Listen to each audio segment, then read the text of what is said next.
सच कहूँ तो सिर्फ आप लोगों के वजह से, आप लोगों का ये अपनापन प्यार देख के हमने ये कहानी शुरू की है। वरना हम बेवकूफ़ी होंगे जो ये कहानी शुरू करेंगे दोबारा, क्योंकि जिन्होंने देख लिया है उन्हें तो दोबारा मन नहीं करेगा ना सुनने का। इस वजह से अब क्या करें, कुछ लोग हैं जो हमारे बहुत नज़दीक हैं, जिनको सुनना है उनके लिए तो इतना कर ही सकते हैं। जैस्मिन ने एक नज़र बिल्डिंग को देखा और गहरी सांस ली और अंदर जाकर रिसेप्शन पर बैठी लड़की को एक पेपर दिखाया। तो लड़की ने उसे 2 मिनट बोलकर मैनेजर को कॉल किया। तो मैनेजर ने उस लड़की को जैस्मिन को 16 फ्लोर पर भेजने को बोला। दूसरी तरफ अरमान, जो अपने कैबिन में बैठा था, बार बार अपनी घड़ी देख रहा था, जैसे उसे उसी का इंतज़ार हो। ऐसा क्यों कर रहा था उसे भी समझ नहीं आ रहा था। फिर उसने अपने सिर को झटका और अपने काम में लग गया। जैस्मीन जब 16 फ्लोर पर पहुंची तो उसे मैनेजर लिफ्ट के पास ही कॉरिडोर में मिल गया, जो कि राघव के साथ थे। मैनेजर और राघव कुछ बातें कर रहे थे। जब लिफ्ट खुलने की आवाज़ सुनी तो उस तरफ देखा तो जैस्मीन को देखकर राघव के चेहरे पर स्माइल आ गई। फिर जैस्मीन उसके पास आई और उन्हें ग्रीट किया। तो राघव मैनेजर को कुछ बोलकर जैस्मीन को लेकर अरमान के कैबिन में गया। उसने बाहर से डोर नॉक किया तो अरमान ने अंदर से ही कम इन कहा। राघव कैबिन के अंदर गया और जैस्मीन को अपने पीछे आने के लिए बोला। उसने अंदर जाकर अरमान को आवाज़ दी, भाई। तो अरमान ने अपने लैपटॉप पर से उंगलियां चलाते हुए बिना उसकी तरफ देखे सिर्फ कहा। तो राघव बोला, भाई, वो सेक्रेटरी के लिए जिन्हें सेलेक्ट किया गया था, मिस जैस्मीन, वो आई हैं। राघव की बात सुन अरमान के हाथ जो लैपटॉप पर चल रहे थे एकदम से रुक गए। तो उसने अपना चेहरा ऊपर करके देखा तो देखता ही रह गया। आसमानी रंग की अनारकली सूट, दुपट्टा एक साइड को लिया था, बालों की चोटी बनाकर एक कंधे पर रखी थी, आंखों में गहरा काजल, झुकी पलकें, बिना मेकअप की सादगी में वो बहुत खूबसूरत लग रही थी। अरमान तो बस देखता ही रह गया जैस्मीन को। राघव के फिर से बुलाने पर वो होश में आया तो उसने राघव से कहा, इन्हें इनका काम समझाओ। तो राघव जैस्मीन को लेकर कैबिन से बाहर आ गया, लेकिन राघव ने अरमान की आंखों में जैस्मीन को लेकर एक अलग ही चमक देखी थी। और जैस्मीन, वह तो अभी अभी अपनी सोच में गुम थी, क्योंकि उसने अरमान को पहचान लिया था कि यह पीहू के पापा है। राघव ने जैस्मीन को उनका काम समझाया और अपने कैबिन में चला गया। उधर अरमान, उसकी आंखें तो सामने अभी भी जैस्मीन का चेहरा घूम रहा था। फिर वो अपने ख्यालों को झटक अपने काम में लग गया। कुछ टाइम बाद उसके कैबिन का डोर नॉक हुआ तो उसने कम इन कहा तो जैस्मीन अंदर आई और उसने कहा, सर, आधे घंटे बाद आपकी मीटिंग है मिस्टर वर्मा के साथ। जैस्मीन की आवाज़ सुन अरमान ने ऊपर देखा तो जैस्मीन को देख एक बार फिर उसके चेहरे में खो गया, लेकिन उसने जल्द खुद को संभाला और हाँ में गर्दन हिला दी। तो जैस्मीन वहाँ से जाने लगी तो अरमान पीछे से आवाज़ दी, मिस जैस्मीन, एक कप कॉफ़ी मिलेगी? कहने को तो यह बात वो ऑर्डर देकर भी कह सकता था, लेकिन वो उस कंपनी का मालिक था, लेकिन पता नहीं क्यों उसे ऑर्डर दे नहीं सका। जैस्मीन ने उसकी तरफ देखकर हाँ में गर्दन हिलाई और चली गई और अरमान उसे जाते देख मुस्कुरा दिया। अगर कोई और उसको मुस्कुराते देखता तो उसे बहुत बड़ा झटका लगता, क्योंकि अरमान कभी नहीं मुस्कुराता था सिवाय पीहू के सामने। कुछ टाइम बाद जैस्मीन कॉफ़ी रखकर चली गई। 10 मिनट बाद फिर जैस्मीन उसके कैबिन में आई और मीटिंग के लिए बोला तो वो दोनों मीटिंग रूम में चले गए। मिस्टर वर्मा के साथ उनका असिस्टेंट और राघव, रोहित और सार्थक पहले से मौजूद थे। अरमान वहां जाकर सबसे बड़ी चेयर पर किसी राजा की तरह बैठ गया और मीटिंग शुरू करने का बोला। लगभग 1 घंटा मीटिंग चली, लेकिन अरमान का ध्यान तो ज़्यादा जैस्मीन पर था, लेकिन फिर भी उसका ध्यान मिस्टर वर्मा की ओर भी था। मीटिंग खत्म होने के बाद मिस्टर वर्मा से हाथ मिलाकर अरमान अपने कैबिन में आया। जैस्मीन भी उसके साथ थी, जो उसे उसकी अगली मीटिंग के बारे में बता रही थी, पर अरमान अपनी चेयर से पीछे सर टिकाकर आंखें बंद कर बैठा था। जैस्मीन ने जब उसे देखा तो वो उसे बहुत थका हुआ लगा। अरमान सच में काफ़ी थक गया था और वो रात को भी लेट सोया था। जैस्मीन ने उसे देखा और कैबिन से बाहर चली गई और जब वापस आई तो उसके हाथ में कॉफ़ी मग था। उसने एक कॉफ़ी मग को अरमान के सामने टेबल पर रखा और उसे आवाज़ लगाई, लेकिन अरमान नहीं उठा। शायद उसकी आंख लग गई थी। पर जैस्मीन ने फिर से आवाज़ लगाई तो अरमान ने अपनी आंखें खोल जैस्मीन की तरफ देखा तो जैस्मीन ने उसके सवालिया चेहरे को देखा और टेबल पर रखे मग की तरफ इशारा किया तो अरमान ने कॉफ़ी मग की तरफ देखा। जैस्मीन बोली, कॉफ़ी पी लीजिए सर, आपका सर दर्द ठीक हो जाएगा। अरमान ने हैरान होकर पूछा कि आपको कैसे पता मेरे सर में दर्द है? आपकी आंखें देखकर शायद आप रात को अच्छे से सोए नहीं, इसलिए सर दर्द हो रहा है। जैस्मीन की बात सुनकर अरमान हैरान होकर उसे देखने लगा और सोचने लगा कि यह मेरी आंखें देखकर कैसे पहचानेगी कि मेरे सर में दर्द और मैं रात में सोया नहीं। अरमान ने कॉफ़ी मग लिया और पीने लगा तो जैस्मीन उसे अगली मीटिंग की फाइल लाने का बोल चली गई। अरमान ने कॉफ़ी पीकर अपने काम में लग गया, लेकिन उसका ध्यान बार बार जैस्मीन की ओर जा रहा था। वही जैस्मीन अरमान के कैबिन से निकलकर जा रही थी कि उसके सामने एक लड़की आ गई। यह लड़की है सनाया, दिखने में अच्छी है लेकिन मेकअप की दुकान है। इसके हिसाब से अरमान सिर्फ इसका है। यह अरमान के करीब जाने की बहुत कोशिश करती है, लेकिन अरमान वो तो इसको भाव तक नहीं देता। इसने जब सुना कि अरमान ने किसी लड़की को अपनी सेक्रेटरी बनाया है तो इसे गुस्सा आया, क्योंकि यह अरमान के करीब रहना चाहती थी, लेकिन ऐसा कभी हुआ नहीं। तो इसे अपना गुस्सा जैस्मीन पर निकाला, लेकिन क्योंकि यह तो जैस्मीन की खूबसूरती देखकर जल गई थी और बोली, ओह तो तुम हो एटी की न्यू सेक्रेटरी। ऐसा क्या है तुम में कि एटी ने तुम्हें अपनी पर्सनल सेक्रेटरी बनाया, जबकि आज तक एटी ने कभी किसी लड़की को अपनी सेक्रेटरी नहीं बनाया। और तुम तो देखने में भी बहन टाइप लगती हो। कहीं तुमने यह जॉब पाने के लिए कुछ। उस लड़की ने अपने शब्द अधूरे छोड़ दिए, क्योंकि जैस्मीन की आंखों में उसकी बात सुनकर आंसू आ गए, लेकिन उसने उन्हें आंखों में ही रोक लिया। तभी वो लड़की बोली कि एटी से दूर रहना और वहाँ से चली गई, क्योंकि उसने सार्थक को वहाँ आते देख लिया था। जैस्मीन वहाँ से सीधे वॉशरूम में गई। जो अपने आंसू रोक रखे थे वो बह निकले। उसके कान में सनाया की बातें गूंज रही थी। कुछ टाइम रोने के बाद उसने खुद को संभाला और आईने में खुद को देखा और बोली, नहीं, मैं यहाँ सिर्फ काम करने आती हूँ और अपने काम से मतलब रखूँगी। फिर चेहरा धोकर वो बाहर आई और फाइल लेकर वो अरमान के कैबिन में चली गई। उसने नॉक किया तो अरमान ने उसे कम इन कहा तो जैस्मीन ने अंदर जाकर फाइल अरमान को देकर मीटिंग का टाइम बताया। अरमान ने जब उसकी तरफ देखा तो जैस्मीन की आंखें और उसमें छुपा खालीपन देखकर अरमान को एक बेचैनी सी हुई। वो उससे पूछना चाहता था कि क्या हुआ है, लेकिन कैसे पूछे यह सोचकर चुप रह गया। आज का दिन ऐसे ही निकल गया, लेकिन अरमान को जैस्मीन की आंखों में छिपा दर्द बहुत बेचैन कर रहा था। ना चाहते हुए भी वो जैस्मीन की उन लाल आंखों को अपने दिमाग से निकाल नहीं पा रहा था। दूसरी तरफ जैस्मीन वो दिखने को तो नॉर्मल थी, लेकिन कहीं ना कहीं उसके दिमाग में भी सनाया की बातें नहीं जा रही थी। ऐसे ही एक हफ्ता बीत गया। आज संडे था तो जैस्मीन की छुट्टी थी, लेकिन आयशा उसे बुटीक जाना था। काम ज़्यादा होने की वजह से उसे छुट्टी नहीं थी।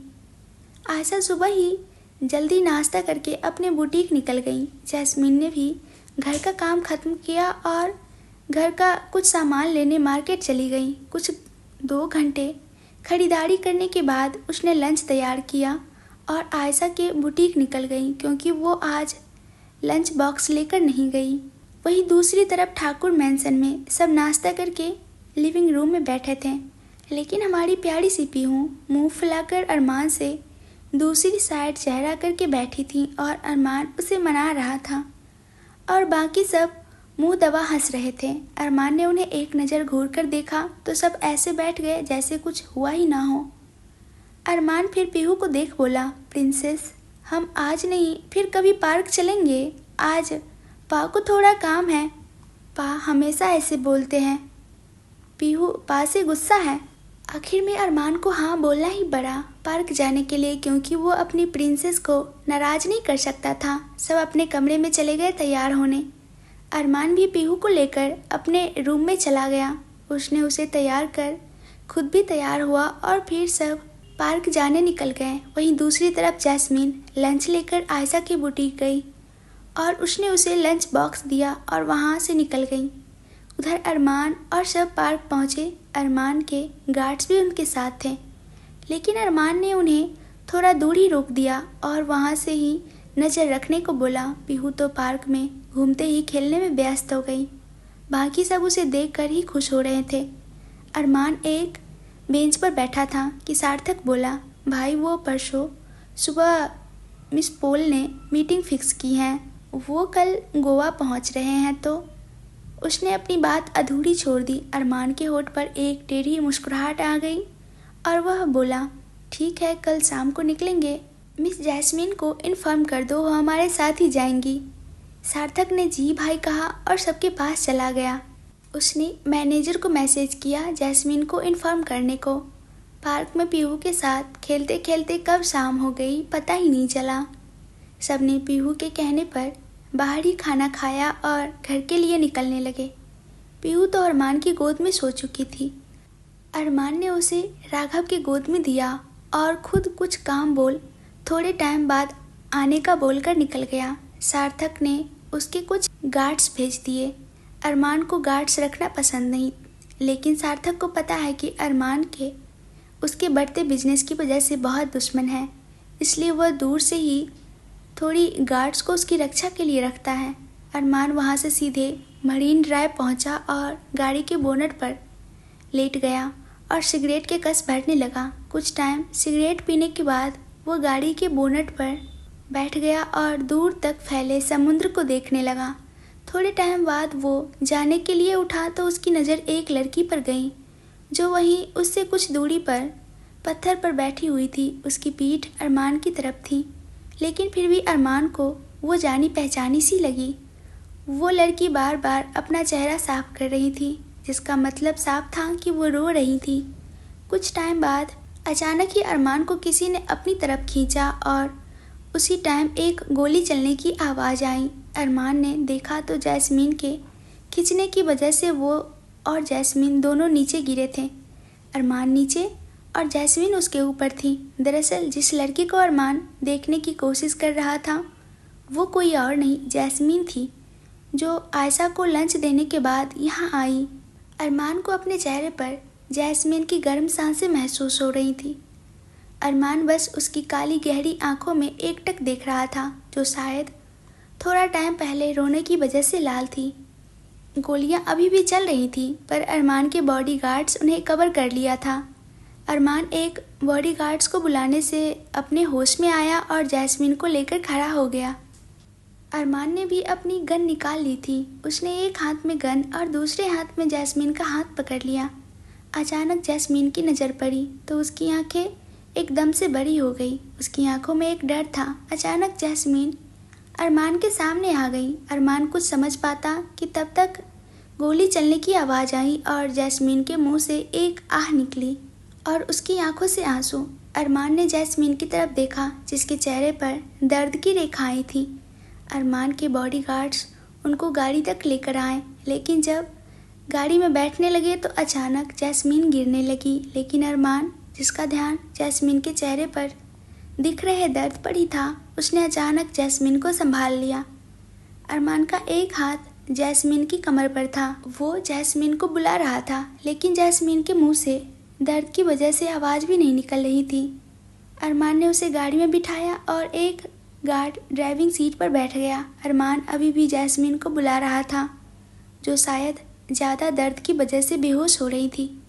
अरमान ने उसके कंधे को पकड़कर उसे हिलाया तो अरमान को अपने हाथ पर कुछ गीला गीला सा लगा। अरमान ने अपना हाथ देखा तो वो खून से भरा था। अरमान ने जैस्मीन के कंधे को देखा तो उसमें गोली लगी थी। अरमान ने जैस्मीन को खींचकर अपने गले से लगा लिया और उसकी आंखों से आंसू निकलने लगे। पता नहीं क्यों, पर उसे इतना डर शायद कभी नहीं लगा। उसने ड्राइवर को गाड़ी मैंसन लेने को कहा और खुद सार्थक को फ़ोन करके डॉक्टर को मैंसन में बुलाने को कहा। अरमान अभी भी जैस्मीन को अपने सीने से लगा रखा था। लगभग 20 मिनट बाद अरमान की गाड़ी मैंसन पहुंची। अरमान गाड़ी से बाहर आया और जैस्मीन को गोद में लेकर अंदर की तरफ भागा। अंदर जाकर उसने देखा कि डॉक्टर्स पहले से ही मौजूद थे। अरमान फटाफट जैस्मीन को लेकर एक रूम की तरफ गया और वहां उसने जैस्मीन को लिटा दिया तो उसे चेक करने लगे। दरअसल यह रूम एक मिनी अस्पताल था। यहाँ हर एक सुविधा थी जो अरमान ने इमरजेंसी के लिए बनवाया था। अरमान वहाँ से लिविंग रूम में आ गया, लेकिन वो बहुत परेशान लग रहा था। बाकी सभी वहीं आ गए। सार्थक के पूछने पर अरमान ने जो हुआ सब उन्हें बताया। बाकी सब भी परेशान थे, लेकिन राघव बस अरमान के चेहरे को देख रहा था, जिस पर शायद जैस्मीन के खोने का दर्द बहुत साफ दिख रहा था। उन लोगों ने आज तक अरमान को परिवार वालों के सिवाय किसी और के लिए इतना परेशान नहीं देखा था। करीब 1 घंटे बाद डॉक्टर बाहर आए तो अरमान फटाफट डॉक्टर की तरफ बढ़ गए। डॉक्टर ने बताया कि उन्होंने गोली निकाल दी है, कुछ टाइम तक होश आ जाएगा। तो सबने एक चैन की सांस ली, लेकिन अरमान अभी भी थोड़ा परेशान था। गोली निकलने के बाद अरमान के कहने पर जैस्मीन को एक रूम में शिफ्ट कर दिया गया। यह एक गेस्ट रूम था। जैस्मीन को होश आने में टाइम था, इसलिए उसके पास एक नर्स को छोड़कर सब रूम से बाहर आ गए। अरमान ने सार्थक और रोहित को इस हमले के पीछे कौन है इसका पता लगाने को कहा और खुद अपने रूम में चला गया। रूम में पहुंचकर देखा तो पीहू नहीं थी वहां। अरमान ने बिमला ताई से पूछा तो उन्होंने बताया कि पीहू राघव के रूम में सो रही हैं। अरमान अपने कपड़े लेकर वॉशरूम चला गया और शावर के नीचे खड़ा होकर भीगने लगा। उसके दिमाग में अभी भी कुछ टाइम पहले की घटना किसी फिल्म की रील की तरह आंखों के सामने चल रही थी। अरमान को जैस्मीन का उसे बचाने के लिए उसके सामने आकर गोली लगना याद आया तो दिल में एक अजीब सी हलचल हुई। अरमान पिछले 1 हफ्ते से जब से जैस्मीन से मिला था, वो जब जब जैस्मीन के नज़दीक था उसे तब तब एक बेचैनी होती थी, लेकिन वह समझ नहीं पा रहा था कि यह क्या एहसास है। लेकिन आज जब जैस्मीन को गोली लगी तो अरमान ने जो डर महसूस किया वो आज से पहले कभी नहीं किया था। आज अरमान को लगा कि उसने जैस्मीन को खो दिया। लगभग 1 घंटे तक शावर के नीचे भीगने के बाद अरमान वॉशरूम से बाहर निकल कर आया और कपड़े पहनकर नीचे आ गया। अरमान सीधे गेस्ट रूम गया जहाँ जैस्मीन थी। नर्स वही थी। अरमान ने बिमला ताई को आवाज़ देकर बुलाया और नर्स को करवाने का बोला। अरमान के कहने पर वो नर्स बिमला ताई के साथ चली गई और अरमान वहीं जैस्मीन के बेड के पास चेयर लगा था उस पर बैठ गया। अरमान बैठा तो बस जैस्मीन के चेहरे को देखता रहा, जिस पर अभी भी उसे कुछ दर्द की रेखाएं खिंची नजर आ रही थी। अरमान ने आराम से जैस्मीन का हाथ अपने हाथ में लिया और उसके बालों को दूसरे हाथ से सहलाने लगा। लगभग 10 मिनट बाद अरमान को अपने हाथ पर जैस्मीन की पकड़ मजबूत होती मिली। अरमान ने जैस्मीन को देखा तो अपनी गर्दन कभी दाएं तो कभी बाएं हिला रही थी और बार बार एक ही चीज़ बोल रही थी, मुझे छोड़ दो, मुझे छोड़ दो, मुझे जाने दो, मुझे छोड़ दो, मैंने क्या बिगाड़ा है तुम लोगों का। अरमान उसे शांत करवा रहा था, लेकिन वो शांत नहीं हो रही थी। अरमान उसके बालों को सहला रहा था, लेकिन जब अरमान ने देखा कि जैस्मीन शांत नहीं हो रही और ज़्यादा पैनिक कर रही है तो अरमान बेड पर बैठ गया और उसने अपना एक हाथ जैस्मीन की कमर में और दूसरा हाथ उसके सर के पीछे रख उसे बिठाकर अपने सीने से लगा लिया। जैस्मीन बहुत पैनिक कर रही थी। अरमान को डर था कि कहीं ऐसे उसके स्टिचेस ना खुल जाए, इसलिए उसने जैस्मीन को अपने सीने से लगाकर शांत करवा रहा था। वो एक हाथ उसके बाल को सहला रहा था और दूसरे हाथ से उसकी पीठ सहला रहा था। कुछ टाइम बाद जैस्मीन शांत हो गई, लेकिन अरमान ने उसे अपने से अलग नहीं किया। अरमान को जैस्मीन को अपने सीने से लगाकर एक अजीब सा सुकून मिल रहा था। कुछ टाइम बाद उसे जैस्मीन की गहरी सांसें अपने सीने पर महसूस हुई। अरमान ने देखा कि जैस्मीन सो गई हैं। अरमान ने उसे अच्छे से लिटा दिया और कंबल से अच्छे से कवर कर दिया। कुछ टाइम बाद अरमान वहाँ से उठकर अपने कमरे में आने लगा, लेकिन पता नहीं उसके दिमाग में क्या आया। उसने जैस्मीन के माथे पर अपने होठ रख दिए और उसके माथे को पूरी शिद्दत से चूम लिया और रूम में आ गया। लेकिन कोई था जिसने अरमान की हर हरकत देखी थी, उसका जैस्मीन को गले लगाने से लेकर जैस्मीन के माथे को किस करने तक। उस इंसान के चेहरे पर एक स्माइल थी। जी हाँ, यह कोई और नहीं राघव था, जो नीचे पानी लेने आया था और जैस्मीन को देखने गेस्ट रूम की तरफ आ गया। लेकिन जब उसने अरमान को जैस्मीन के पास उसका हाथ पकड़कर बैठे देखा तो खिड़की के पास खड़े होकर उसे देखने लग गया। राघव ने अपने मन ही मन कहा, तो भाई को मिस जैस्मीन से प्यार हो ही गया। मैंने तो पहले ही दिन भाई की आंखों में एक चमक देखी थी जैस्मीन जी को देखकर। चलो अच्छा है, लेकिन भाई और जैस्मीन जी को एक करने के लिए कुछ करना पड़ेगा, क्योंकि भाई तो आज तक लड़कियों से दूर भागते आए हैं। लेकिन एक चीज़ तो पक्की है, मेरी भाभी माँ तो मिस जैस्मीन ही बनेंगी। फिर वो भी अपने रूम की तरफ चला गया। दूसरी तरफ अरमान रूम में आकर अपनी बालकनी में आ गया। उसके दिमाग में अभी कुछ टाइम पहले का सीन चल रहा था। वो अपने आप से बोला, ऐसा क्या है आप में जो मुझे आपकी तरफ खींच रहा। आज तक कितनी लड़कियों ने मुझे अपनी तरफ अट्रैक्ट करने की कोशिश की, लेकिन मैंने किसी की तरफ देखा तक नहीं। लेकिन आपको सामने बिठाकर देखने का मन करता है। आपके चेहरे की मासूमियत में मुझे अपनी तरफ खींचती हैं। आपकी आंखों में नज़र आता दर्द मुझे तकलीफ़ देता है और उसमें दिखने वाला सूनापन एक टीस सी उठती हैं दिल में, पता नहीं क्यों, पर आपका दर्द मुझे तकलीफ़ देता है। लेकिन आज जब आपको अपनी बाहों से भरा तो दिल को एक सुकून सा मिला, जैसे बरसों के प्यासे को पानी मिला हो। अरमान कुछ टाइम ऐसे ही खुद से बातें करते रहा, फिर अंदर आकर बेड पर लेट गया। नींद तो आ नहीं रही थी, लेकिन फिर कुछ टाइम बाद जैस्मीन के बारे में सोचते सोचते नींद आ गई। कहानी आगे सुननी है तो कमेंट्स करके ज़रूर से ज़रूर बताइएगा। वीडियो को लाइक और चैनल को सब्सक्राइब करना ना भूलिएगा।